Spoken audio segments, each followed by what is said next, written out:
ಗಣರಾಜ್ಯೋತ್ಸವದ ಶುಭಾಶಯಗಳು. ನಿಮಗೆ ಶುಭಾಶಯ ಕೋರುವವರು ಸುರೇಶ್ ಶೆಟ್ಟಿ ಮತ್ತು ಮಕ್ಕಳು. ಏನು ವಿಶೇಷ ಅಂದ್ರೆ ಈ ದಿನ ಕೋಲಾರದಲ್ಲಿ ಸಿರಿಧಾನ್ಯ ಸಮ್ಮೇಳನ ಫಲಪುಷ್ಪಗಳ ಎಕ್ಸಿಬಿಷನ್ ಆಗಿದೆ.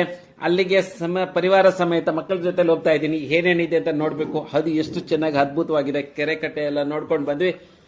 ಹಾಗೂ ಒಳಗಡೆ ಬಂದ್ರೆ ಪ್ರಾಣಿ ಪಕ್ಷಿಗಳನ್ನ ಕೆತ್ತಿರುವ ಫ್ರೂಟ್ಸ್ಗಳು, ಮೀನು ಮತ್ತು ರೇಷ್ಮೆ ಗೂಡಿನ ಎಲ್ಲ ಪ್ರತಿಯೊಂದು ವಿವರವಾಗಿ ತುಂಬಾ ಚೆನ್ನಾಗಿ ಮಾಡಿಟ್ಟಿದ್ದಾರೆ. ಎಲ್ಲವನ್ನು ಕಣ್ಣು ತುಂಬಿಕೊಂಡು ನಿಮ್ಗೋಸ್ಕರ ವಿಡಿಯೋ ಕೂಡ ಮಾಡ್ಕೊಂಡ್ ಬಂದಿದ್ದೀವಿ.